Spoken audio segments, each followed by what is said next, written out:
sejahtera bagi kita semua, dimanapun kita berada. Malam ini saya akan membagikan kebenaran firman Tuhan kepada kita semua, supaya kita bisa menyadari bagaimana kita bisa mengalami pemulihan yang datangnya dari Tuhan. Karena kita tahu hidup kita manusia, natur kita penuh dengan yang namanya kesalahan dan juga dosa. Jadi malam ini saya membawakan sebuah tema, yaitu awal dari pemulihan. Kenapa saya membawa tema ini? Saudara-saudari yang terkasih dalam Tuhan, karena hari-hari ini banyak orang yang telah kehilangan yang namanya mengikuti Yesus. Mereka telah kehilangan yang namanya kasih karunia.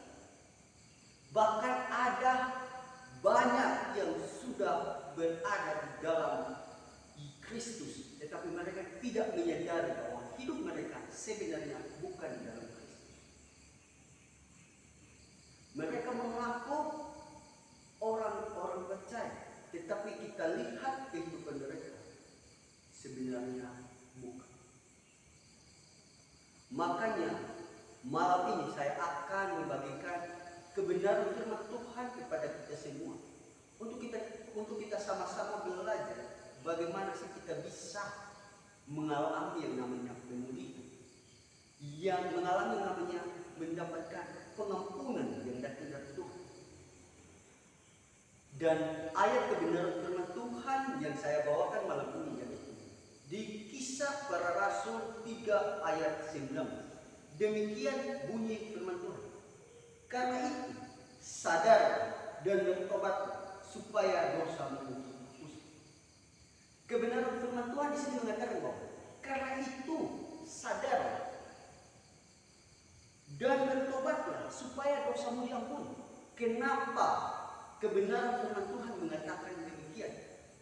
Apa sih yang menjadi landasannya, atau apa sih yang menjadi latar belakang kebenaran firman Tuhan ini bisa muncul? Orang-orang Yahudi pada waktu itu, kalau kita lihat dalam konteks ini, yang mereka melihat orang lumpuh yang dibangkitkan, orang lumpuh yang disembuhkan oleh Yesus melalui Petrus, dia bangkit dan berjalan, sehingga orang-orang terheran-heran. Makanya ayat ini muncul, sadarlah dan bertobatlah, karena orang-orang ini mereka heran dari mana Petrus dan Yohanes mendapatkan kuasa yang demikian. Bahkan ada, kalau kita lihat dalam konteks ini, ada yang mengira bahwa apa yang Petrus dan Yohanes lakukan itu berasal dari diri mereka sendiri, kuasa yang mereka punya. Tetapi sebenarnya bukan, karena Petrus mengatakan Yesuslah yang menyembuhkan orang lumpuh tersebut. Makanya ayat ini muncul karena Petrus mau menyadarkan mereka. Karena Petrus ingin mereka bertobat, berpaling dari kehidupan mereka, supaya mereka dapat yang namanya pemulihan dari Kristus. Dalam konteks ini dijelaskan bagaimana sudah dinubuatkan bahwa Yesuslah yang akan menjadi Mesias dan menyelamatkan mereka. Tetapi mereka malah membunuh Yesus. Mereka malah menolak Yesus. Mereka malah tidak mendengarkan Yesus. Makanya berangkat dari situlah Petrus mengatakan, sadarlah dan bertobatlah supaya dosamu diampuni.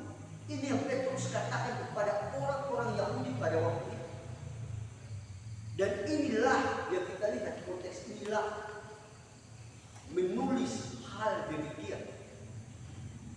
Maka malam ini saya akan membawa kita untuk kita sama-sama belajar bagaimana sih kita bisa mendapatkan pemulihan dari Tuhan.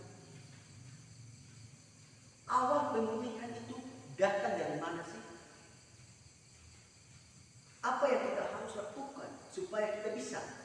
mendapatkan pemulihan. Mari kita fokus di ayat pokok kita, yaitu ayat 19. Dan di bagian poin yang pertama yang saya berikan adalah sadarlah, yaitu di ayat pokok kita, yaitu Kisah Para Rasul 3 ayat 19. Karena itu sadarlah. Petrus mau mengatakan kepada orang-orang Yahudi pada waktu itu, sadarlah. Apa yang Petrus lakukan bukan datang dari dirinya, tetapi datang daripada Yesus yang mereka bunuh. Sadarlah. Kalau kita lihat di ayat yang ke-17, di situ mengatakan bahwa Hai saudara-saudara, aku tahu bahwa kamu telah berbuat demikian karena ketidaktahuan. Dan kalau kita kembali ke ayat 15, di situ mengatakan, demikianlah ia, pemimpin kepada hidup telah kamu bunuh. Petrus mau menyadarkan mereka. Petrus mau supaya mereka sadar bahwa apa yang mereka lakukan dari ketidaktahuan mereka, itu mereka bunuh Yesus, mereka sadar daripada itu. Karena tanpa kesadaran, karena tanpa mereka menyadari apa yang mereka lakukan, tidak ada yang namanya pemulihan. Makanya awal permulaan yang mau dipulihkan yaitu sadar apa yang mereka lakukan, sadar akan dosa mereka, dan mereka sadar akan apa yang mereka lakukan, tetapi mereka tidak tahu. Mereka membunuh Yesus karena mereka tidak tahu. Mereka menyalibkan Yesus karena dari ketidaktahuan mereka. Maka Yesus tidak mengampuni dosa mereka. Mereka tidak mendapatkan pemulihan yang diberikan oleh Yesus lewat kematiannya di kayu salib.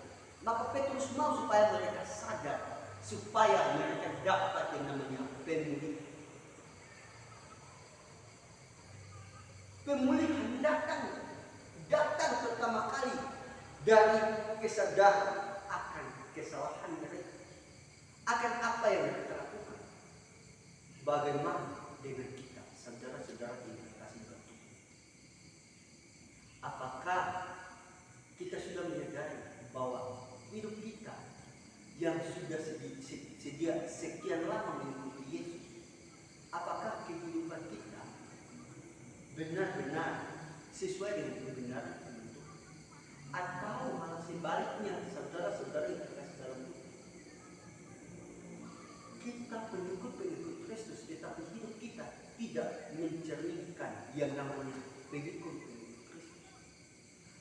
Saudara-saudara, kalau ada di antara kita yang hidupnya, yang kelakuannya tidak mencerminkan yang namanya Kristus, maka kalau kita mau mendapatkan pemulihan, mari kita sadar apa yang kita lakukan. Mari kita sadar akan kehidupan kita yang tidak sesuai dengan kebenaran firman Tuhan. Mari kita sadar dari dosa-dosa kita. Begitu kita melakukan hal-hal yang secara sengaja kita menyakiti Yesus, atau secara tidak sengaja kita melakukan dosa, kita sadar. Awal pertama kali pemulihan datang dari kesadaran kita. Jadi firman Tuhan datang kepada kita. Seperti Petrus mengatakan kepada orang-orang Yahudi pada waktu itu, mereka sadar. Mereka harus sadar dari apa yang mereka lakukan, dari ketidaktahuan mereka, dari dosa mereka yang mereka bunuh Yesus, dari dosa mereka yang mereka menolak Yesus. Demikian juga dengan kita. Marilah kita sadar kalau kehidupan kita, apa yang kita lakukan tidak sesuai dengan firman Tuhan. Karena itulah awal dari pemulihan. Dan juga poin yang kedua yaitu bertobatlah. Di ayat 19 di situ mengatakan dan bertobatlah. Setelah Petrus mengatakan kepada mereka, sadarlah akan ketidaktahuan mereka. Bukan cuma sampai sadar, tetapi mereka harus bertobat, berbalik dari apa yang mereka lakukan, supaya mereka mendapatkan yang namanya pengampunan. Ia namanya pemulihan. Tapi menjadi pertanyaan, mereka bertobat dari apa sih? Apa yang orang-orang ini lakukan? Jadi mereka harus bertobat, yaitu dari mereka menolak Yesus. Di pasal 3 ayat 14 itu mengatakan, tetapi kamu telah menolak yang kudus dan benar. Petrus mau supaya mereka bertobat.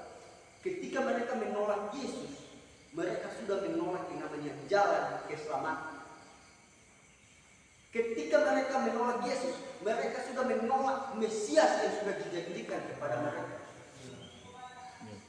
Jadi saudara-saudaraku yang terkasih dalam Tuhan, Petrus mengatakan kepada mereka supaya mereka bertobat dari kelakuan mereka yang mereka tidak percaya kepada Yesus sehingga mereka menolak Dia. Dan juga Petrus mau mereka bertobat dari kelakuan mereka, itu mereka membunuh Yesus. Di ayat 15 di situ mengatakan, demikianlah ia pemimpin kepada Allah telah membangkitkan Dia dari antara. Di situ demikianlah ia pemimpin kepada hidup telah kamu bunuh. Ini Petrus mau mereka bertobat dari dosa mereka, dosa pembunuhan. Karena mereka orang-orang Yahudi pada waktu itu, mereka bersepakat untuk menyalibkan Yesus. Mereka bersepakat untuk membunuh Yesus. Maka Petrus mau supaya mereka bertobat dari dosa pembunuhan yang mereka lakukan kepada Yesus. Dan juga Petrus mau bertobat dari Petrus mau supaya orang-orang Yahudi pada waktu itu mereka bertobat dari jalan kejahatan mereka. Di ayat 26, supaya ia memberkati kamu dengan memimpin kamu masing-masing kembali dari segala kejahatan. Inilah dosa-dosa yang orang-orang Yahudi lakukan, dan inilah yang disinggung Yesus, disinggung Petrus supaya mereka bertobat dan mereka mendapat yang namanya pemulihan. Mereka bertobat dari ketidakpercayaan mereka kepada Yesus. Mereka bertobat dari mereka menolak Yesus sehingga Yesus tidak menjadi Mesias atas mereka. Dan juga mereka bertobat dari segala kejahatan mereka. Dan yang lebih utamanya, Petrus supaya mereka bertobat dari dosa pembunuhan mereka kepada Yesus. Inilah dosa-dosa yang mereka lakukan. Tetapi menjadi pertanyaan, saudara-saudara yang terkasih dalam Tuhan, kebenaran firman Tuhan ini datang kepada kita. Iya, memang kita di sini kita tidak membunuh Yesus. Kita di sini kita tidak melakukan hal seperti yang orang-orang Yahudi lakukan pada waktu itu. Tetapi mari kita lihat diri kita sendiri. Mari kita mengoreksi diri kita sendiri. Apakah dalam hidup kita mendapati hidup kita melakukan yang namanya dosa, melanggar, melenceng dari namanya kebenaran firman Tuhan? Baik itu dalam perkataan kita, dalam perbuatan kita, baik itu dalam relasi kita bersama dengan orang-orang di sekitar kita. Apakah kata-kata kita menyinggung orang-orang?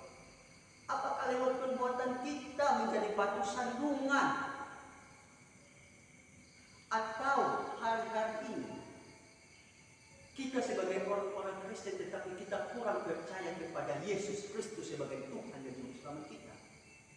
Kita seringkali memakai kekuatan kita, memakai kepintaran kita, memakai logika kita, karena inilah yang sering dihadapi pada waktu-waktu ini. Inilah kebanyakan orang Kristen melakukan seperti ini. Mereka tidak lagi percaya penuh kepada Yesus, tetapi mereka memilih percaya kepada diri mereka sendiri, kehebatan mereka, kepintaran mereka, nalar mereka. Kalau hal-hal itu terdapat dalam hidup kita, saudara-saudara yang terkasih dalam Tuhan, marilah kita bertobat, berbalik kepada Yesus. Marilah kita bertobat dari jalan-jalan kehidupan kita yang sudah melenceng dari kebenaran firman Tuhan. Yesus menyuruh kita untuk kita bertobat, kita datang kepada Dia untuk kita minta pengampunan. Karena di 1 Yohanes, di situ Yohanes mengatakan, dia adalah adil dan setia. Barang siapa yang datang kepada dia, dosanya akan diampuni. Apapun dosa kita, apapun yang kita lakukan, tidak ada yang namanya dosa besar atau dosa kecil. Semua adalah dosa. Dan kalau kita melakukan hal itu yang telah menyeleweng dari kebenaran firman Tuhan, yang telah menyakiti Yesus, maka marilah kita datang kepada Dia, kita minta pengampunan. Marilah kita datang kepada Dia untuk kita menyerahkan hidup kita. Marilah kita bertobat dari kelakuan-kelakuan kita, supaya hidup kita, hubungan kita dengan Yesus mendapatkan pemulihan. Karena kalau kita tidak mau berbalik dan kita tidak mau bertobat, maka sampai kapanpun kita tidak akan mendapatkan yang namanya pemulihan. Jadi saudara-saudara yang terkasih, awal dari pemulihan adalah pertama, kita harus sadar apa yang kita lakukan. Kita harus sadar dosa apa yang kita lakukan. Kita harus sadar apakah hari-hari ini kita sudah hidup seperti apa yang Yesus inginkan, atau kita hidup di luar Yesus. Kalau dari kesadaran itu menyadarkan kita, dan kita mendapati hal-hal itu ada di dalam diri kita. Kalau kita mendapati hal-hal itu yang membuat kita jauh daripada Yesus, kita berdosa, maka yang kedua adalah marilah kita bertobat dari segala kejahatan kita. Setelah kita sadar, kita bertobat supaya kita dapat pemulihan datang dari Yesus, supaya kita dipulihkan hubungannya dengan Yesus, supaya pengampunan yang Yesus sudah siapkan buat kita, kita dapatkan. Keselamatan yang Yesus sudah sediakan buat kita, kita dapatkan. Janji-janji Yesus yang Yesus sudah katakan, yang Yesus sudah sampaikan untuk kita, kita dapatkan. Jadi saudara-saudaraku, itulah kalau kita mau mendapatkan yang namanya pengampunan. Dan yang terakhir adalah kita dapat pengampunan dosa.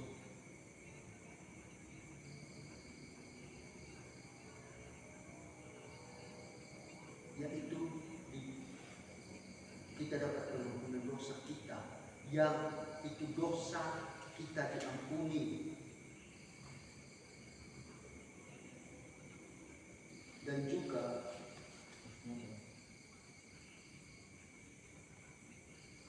kita, dosa-dosa kita yang kita lakukan seperti dosa. Poin yang ketiga adalah pengampunan dosa.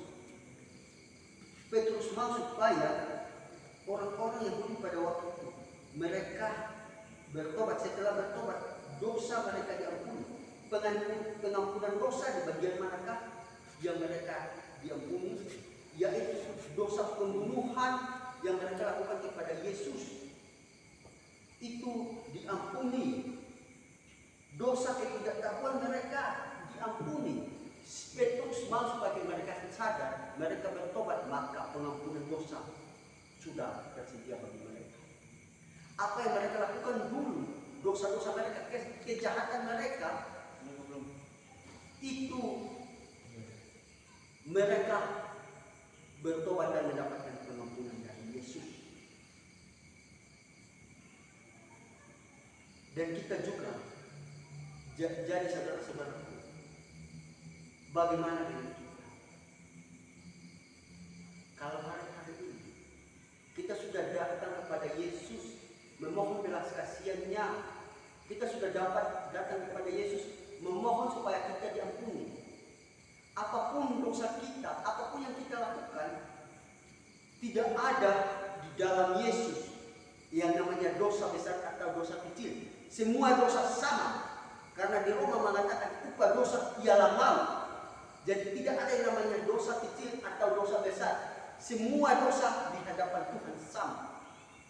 Jadi ketika kita datang kepada Dia dan kita sudah minta pengampunan, maka pengampunan Yesus sudah sedia kepada kita. Yesus memulihkan hidup kita di dunia.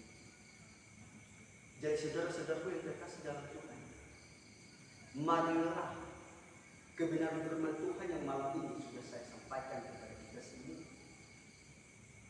Marilah kita sadar atas kesalahan-kesalahan kita.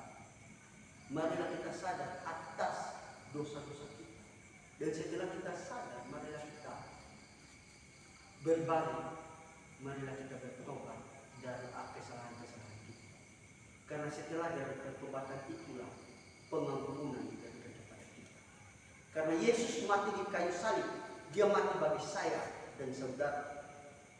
Dia mati di kayu salib, dia mati bagi saya untuk menebus dosa-dosa saya dan dosa-dosa saudara. Jadi marilah kita mengambil yang namanya pengampunan yang datang daripada Yesus, yaitu lewat kita bertobat, kita datang kepada Dia dan percaya pengampunan itu sudah ada, sudah diberikan kepada kita, setiap kita yang mau berbalik dari jalan kita. Jadi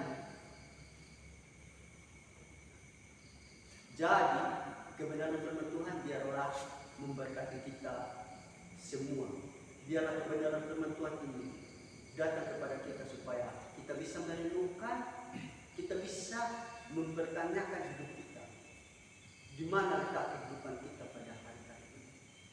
Dan biarlah kebenaran firman Tuhan datang kepada kita supaya menjadi refleksi bagi diri kita sendiri.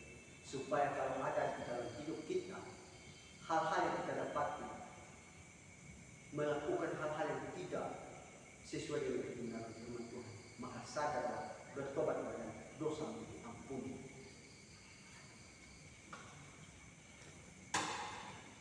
Amen.